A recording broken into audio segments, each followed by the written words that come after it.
June the 25th, 1876. The sun is a white-hot coin over the Little Bighorn River. 210 blue-coat cavalrymen, pride of the United States Army, form a skirmish line on a ridge that will soon be called Last Stand Hill. They have marched to the ends of the Republic to force free people onto a reservation. They believe the campaign will be a footnote in the week's newspapers. They are wrong. From the cottonwood shadows below, a tide of Lakota, Cheyenne, and Arapaho warriors, more than 2,000 strong, surges upward. At their tip, a single man rides bare-chested, hail-painted stone behind his ear. Bullets part around him like water around a sacred stone. He is the embodiment of a prophecy whispered in winter lodges. No bullet will kill him. No treaty will bind him. He will fight until the grass itself forgets how to grow. By dusk, every cavalryman on that ridge is dead. Among them, George Armstrong Custer, the blonde paladin of America's manifest destiny.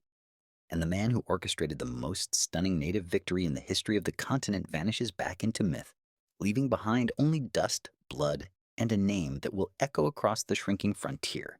Crazy Horse. But who was he before the world knew his name? How did a silent boy become the nightmare of an empire? And why did the United States, the most powerful industrial nation on earth, fear a single Lakota warrior more than entire Confederate armies? Tonight we ride into the storm of his life, chasing a ghost who refused to be photographed, who refused to be owned, who refused to die on any terms but his own. This is the complete history of Crazy Horse, Tasunki Whitko, the strange man of the Oglala, the phantom of the plains, the last free Lakota. To understand the enigma, we must begin where he began.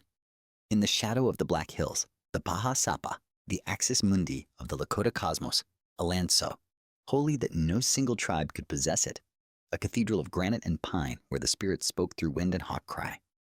Around the year 1840, when New York's population already topped 300,000, when steam whistles screamed along the Hudson, herein, the high plains, a woman named Rattling Blanket Woman gives birth to a boy with wavy, light brown hair, unusual among Lakota children. They call him Curly, the curly-haired one. His father, also named Crazy Horse, is a respected medicine man and warrior. From infancy, the boy is set apart. He watches more than he speaks. He cries rarely. He studies the horizon as if it owes him an answer. He learns to ride before he can walk, to hunt before he can run, to listen before he speaks. The Lakota world he enters is still intact. 30 million buffalo darken the prairie like moving black seas. Teepees dot the river bottoms like white mushrooms after rain. Trade fairs last weeks. Elders recount star stories that map a moral universe. Yet the first tremors of apocalypse already ripple beneath the hide trade. On the Oregon Trail, an iron scar 2,000 miles long, covered wagons creak past Lakota camps. They bring measles, cholera, smallpox. Curly sees infants turn blue and die within hours. He sees mothers bury children under cairns of riverstone. The lesson is seared into his marrow. Contact with the Wasichu, the fat takers, equals death. In 1854, when Curly is barely 14, a lame Mormon cow wanders into a Brule Lakota camp near Fort Laramie. A warrior kills it for meat. Enters Second Lieutenant John Lawrence Grattan, West Point graduate, 22 years old, drunk on manifest destiny. He demands the culprit. Chief Conquering Bear offers restitution horses worth more than the cow. Grattan refuses. He wants submission. He wheels a mountain howitzer into the village. The gun speaks first. Within minutes, 30 soldiers lie dead in the grass, Grattan among them. The event is a spark in a powder keg. General William S. Arney, nicknamed the Woman Killer for an earlier massacre, leads 1,000 dragoons to Blue Water Creek. They attack at dawn. 86 Lakota die, half of them women and children. Curly arrives days later. He sees frozen blood in the hoofprints. He sees a baby's moccasin hanging from a sagebrush. He does not speak. He rides into the Badlands alone. No food, no water, seeking Hanbelsia, a crying for a vision. 4 days without sleep, without water, his tongue swells, his skin cracks. On the 4th night, thunderclouds pile like black buffalo. Lightning forks. A man on a bay horse gallops out of the storm. The horse floats above the ground. Arrows and bullets fly toward the rider, but they vanish in puffs of dust before touching him. His face is streaked with hail. A red-backed hawk circles above. The rider speaks without words. Keep nothing for yourself. Bear no titles. Take no scalps for trophies. If you live this way, no bullet will find you. Curly wakes face down in the dust. He returns to camp, tells his father the vision. The old man weeps. He braids Curly's hair, paints hail streaks on his arms, places a small sacred stone behind his son's ear. From this moment, Curly walks under protection, but also under sentence. He must live the vision or perish. In the years that follow, the boy tests the prophecy. He raids crow horse herds in the Bighorn Basin. He charges straight at rifle volleys, seemingly immune. He counts coup, touching enemies with a staff, rather than killing needlessly. By 1857, his father takes him aside. "You have surpassed me. You will carry my name." In public ceremony, the father relinquishes his own name, Crazy Horse, and bestows it upon his son. The boy Curly dies. The man Crazy Horse is born. A name does not mean insane. It conjures an image. A war horse that hears thunder no one else hears, that shivers with power, that cannot be saddled by strangers. The 1860s. The Civil War rages in the East. In the West, the war machine needs gold to fund Union armies. Montana's rivers glitter with it. But to reach them, fortune seekers must slice through the last great buffalo ranges, the Powder River Road. The United States signs the Fort Laramie Treaty of 1868, pledging to abandon the forts, close the trail, guarantee the Black Hills to thee. Lakota as long as grass shall grow and rivers flow. Red Cloud, the statesman-like Oglala chief, tours Washington, dines with presidents, believes paper can shield his people. Crazy Horse refuses to touch the pen. He sees the same truth Tecumseh saw decades earlier. Treaties are cages with polite names. December 21st, 1866. Captain William J. Fetterman boasts, "Give me 80 men and I can ride through the Sioux Nation." Crazy Horse, now 26, gives him the chance. At dawn, he rides alone before the fort, zigzagging, taunting. Fetterman leads exactly 81 men in pursuit, crosses Lodge Trail Ridge, and plunges into a crucible. 2,000 Lakota, Cheyenne, Arapaho rise from snow. They fight for 6 minutes. No soldier breathes afterward. Lakota call it the Battle of the 100 in the Hand. Americans call it the Fetterman Massacre. It is the worst defeat the U.S. Army suffers on the plains until Little Bighorn. Crazy Horse emerges with only a scratched wrist. The prophecy seems intact, but technology turns. At the wagon box fight, the Army unveils the breech-loading Springfield. Rate of fire multiplies 6-fold. 80 men hold off 1,000 warriors. Crazy Horse watches friends cut down like grass before a scythe. He learns a bitter lesson. Courage cannot outrun industrial velocity. Still, Washington, exhausted by civil war, seeks peace. The Fort Laramie Treaty of 1868 closes the Powder River Road, cedes the Black Hills forever. Red Cloud signs. Crazy Horse does not. He leads his band north, chooses cold, hunger, and sovereignty over rations and subjection.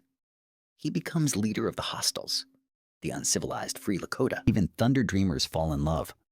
Black Buffalo Woman, niece of Red Cloud, wife of No Water, is renowned for her beadwork and her laugh. Crazy Horse elopes with her. It is a scandal that fractures the Oglala. No Water shoots Crazy Horse in the face at point-blank range. The ball enters beneath the left nostril, exits near the ear. He survives but carries a scar the rest of his life, a physical reminder that destiny can be derailed by desire. Traditional council strips him of shirtwearer status, a civic chieftainship. He is no longer a politician. He is freed to become pure weapon. In the summer of 1874, George Armstrong Custer leads 1,000 men into the Black Hills. Newspaper correspondents ride with them. They file dispatches. Gold from the grassroots down. Within months, 10,000 miners swarm the sacred gulches. The government offers $6 million for the hills. Lakota chiefs consider. Crazy Horse sends back a whisper. You do not sell the land your people walk upon. Washington issues an ultimatum. Return to reservations by January 31st, 1876, or be deemed hostile. It is deep winter. Travel means starvation. Crazy Horse and Sitting Bull choose hostility. They gather their bands under the moon of the popping trees. They dance the sun dance until skewers tear flesh. They are ready to fight or to die. June 17th, 1876. General George Crook advances north with 1,000 cavalry and infantry, plus 260 Crow and Shoshone scouts, traditional enemies. Crazy Horse does what no Plains chief has ever done. He rides out to meet the army before it reaches the village. He coordinates 1,500 warriors, Lakota, Cheyenne, Arapaho, in disciplined cavalry wedges. They fight for 6 hours along a spine of rocky ground. Crook is forced to retreat, burning his own wagons for a rearguard. The hostiles lose fewer than 40. One arm of the triple pincer is snapped off. June 25. The greatest gathering of Plains tribes in history. 7,000 people, 1,200 warriors, camps along the greasy grass. At midday, Custer divides the 7th Cavalry. Major Reno attacks the southern end. Crazy Horse thunders across the river, shouting, "Today is a good day to fight. Today is a good day to die." He smashes Reno's command, drives it into the bluffs. Then he wheels north. He leads his men through a hidden ravine, emerges on Custer's flank and rear. The trap closes. The dust is so thick soldiers fire point blank at their own shadows. In less than 50 minutes, Custer and every man of 5 companies are dead. It is apotheosis. It is also the beginning of the end. America pours its full industrial might onto the plains. 3,000 soldiers in winter campaigns, burning every village they find. Crazy Horse's people cannot light fires. They eat broth made from rawhide. On January 8, 1877, at Frozen Wolf Mountain, they make a last stand. Warriors with empty rifles throwing stones. They hold the ridge, but the cost is unbearable. In May, with 900 followers, 400 of them children, Crazy Horse rides to Fort Robinson, Nebraska. He sings a peace song. He surrenders not himself, but his hunger. He expects to negotiate a new reservation in the Powder River. Instead, he walks into a web of jealousy and fear. September 5th, 1877. Interpreter error. Rumors. Rival chiefs whisper that Crazy Horse plots to murder Crook. When officers try to jail him, he resists. Little Big Man seizes his arms. A soldier thrusts a bayonet. The blade enters beneath the left armpit, severs the aorta. Even now the prophecy holds. No white man's bullet kills him. A bayonet, wielded while his own people restrain him, does. He dies at twilight on the dirty floor, refusing the cot. His last words to his father, "It is bad to die, but I die as a Lakota." His parents wrap the body in a red blanket, carry it into the Badlands at night. They bury him in a secret cave, roll stones to block the entrance, erase their own footprints. No map, no photograph, no grave, only legend. Today, a mountain is being carved into his likeness a few miles from Custer's tourist town. When finished, it will dwarf Rushmore. But the Lakota say he needs no monument of stone. He rides still in every thundercloud that piles over the Black Hills, in every gust that bends the sage, in the heartbeat of every Lakota child who learns that freedom once lived here, not as slogan, but as life. Crazy Horse fought not for conquest, not for empire, but for the right of a people to exist in the circle of their own choosing. He lost the war, but he won immortality. And in the silence of the high plains, if you listen past the wind, you can still hear the echo of his unbridled horse, the thunder of a world that refused to surrender without a final, defiant cry.